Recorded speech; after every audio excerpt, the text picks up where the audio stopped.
I have finally finished Chrono Cross. The game originally released on the Sony PlayStation back in 1999, and I have probably started and stopped this game at least 3 times. After finally completing it, I really do think this was a very good game. For those who aren't familiar with this title, it is a part of a series. The first game is widely known as Chrono Trigger. I will probably talk about the game at some point, but for now I just want to focus primarily on Chrono Cross. So let's talk about the first thing that I really enjoyed about this game, and that is the art design. Coming from the Final Fantasy games on the PS1, it really is a stark contrast. There are a lot of bright colors within Chrono Cross in both the environment and with the characters themselves. It's something that always stood out to me, and I think it's mainly what got me initially excited about the game when I first started playing. Pre-rendered backgrounds have become a cornerstone for this time of period in game design. It was such an interesting method that developers at Square used at the time to make their games stand out, and Chrono Cross was definitely one of those games that showcased this really well. The character models were also phenomenal at the time, and I would argue that they were some of the best, if not the best, looking models on the PS1. Revisiting the game this time around, I grew a bigger appreciation for the gameplay. Outside of the choice to fight enemies, Chrono Cross is so far removed from the combat system of Chrono Trigger. The basic attack system feels like it was greatly influenced by fighting games, as it gives you the option to choose 3 attack strengths. There are percent signs next to each attack strength, giving you an idea of the success rate of you landing the attack. This of course doesn't always play out like it should, but still, I thought it was a neat idea. You have a stamina gauge that determines how many times you can attack, and this is also shared with your special skills and magic. The traditional MP gauge used in RPGs is not present in Chrono Cross. Instead, there is a leveling system that increases with each attack you land on an enemy.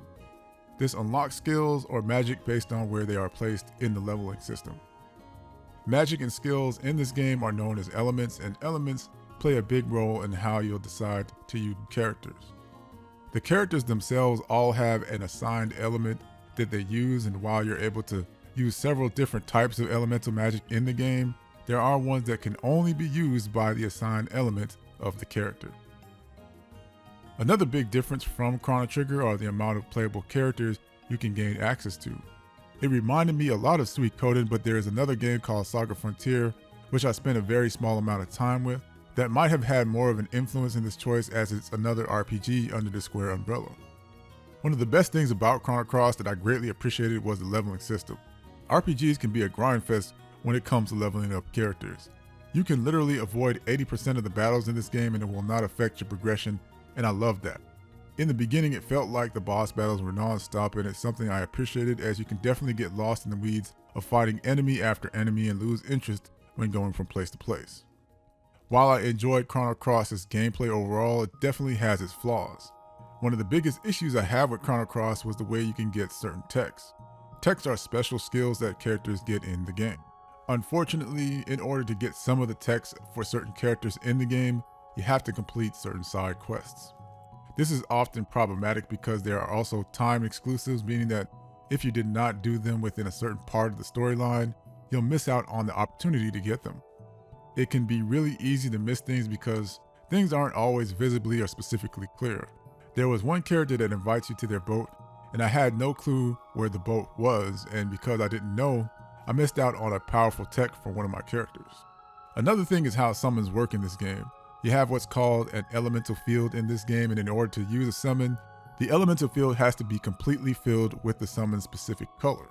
Now, there is a specific element that allows this to happen, but it's not so easily attainable, and so there is a pretty big chance you'll only be able to use the summon through pure luck. The attack system isn't the only thing that does not always work as expected. At the end of each battle, there is an option to use consumable elements that you did not use during battle. There are times when it just doesn't work, forcing you to use items that you may have potentially needed later on.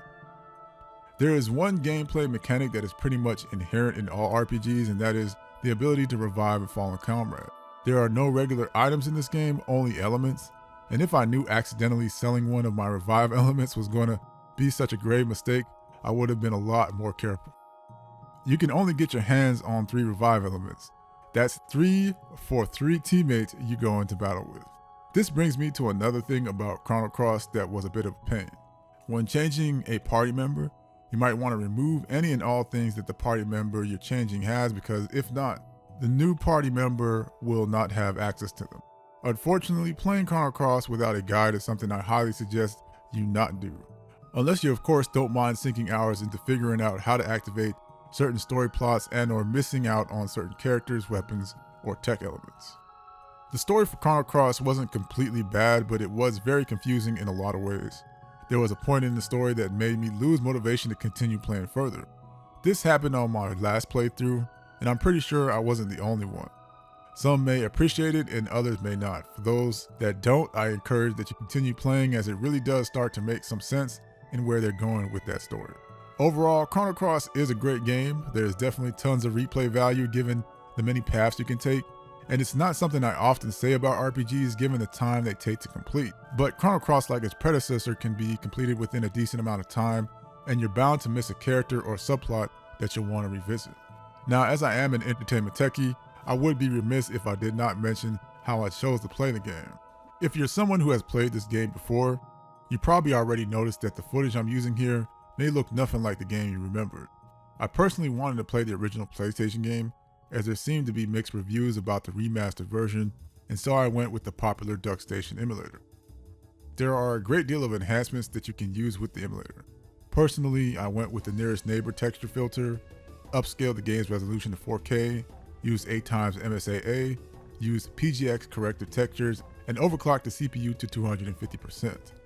Going up to the max caused an issue with controls, so 250% felt like the sweet spot, but it wasn't perfect. There is some glitching that occurs at times that can make it difficult when selecting elements. I also couldn't get a consistent frame rate with Chrono Cross. During traversal through the world map in various locations, 40 frames per second is as far as I was going to get with the overclock. When switching into combat, it will cap at 60 frames per second, but this really depends on the area, as things can go back to 30 frames per second in some cases. There also seemed to be an issue with the start menu as well, but it's something I only use to toggle the world name, so not a big issue. I also used the lossless scaling app so that I could use frame generation to reach 120 frames per second. It can really help, as the constant switching of the frame rate can be a bit jarring at times. I should also mention that using frame generation does increase input delay, but I figured it wouldn't be much of an issue given the turn-based nature of RPG. There's an HD texture pack for Chrono Cross that I tried to use, but I'm pretty sure that was not successful. If I'm correct, it was mainly for the pre-rendered backgrounds. It's a real shame that Chrono Cross became the last game in the series. It has been known that the developers did not get the opportunity to end the game as they intended. At this point, Square was starting to play things safe, and if a game did not sell 1 million copies, something Final Fantasy was able to do at the time, then there was a good chance there would be no follow-up. The Chrono series met this fate, unable to surpass their predecessor in sales. I really did enjoy Chrono Cross. It has been a game I've come back to so many times to try and complete, and I'm going to be fully honest here, I still haven't completed the original Final Fantasy VII. Another game I've attempted to finish multiple times and have fell short of that goal. There was something about Chrono Cross that kept pulling me back into its world. I'm so glad I finally saw it to the end, and I have to emphatically say that this is a game that you should play. I'm the Core, your entertainment techie, signing out.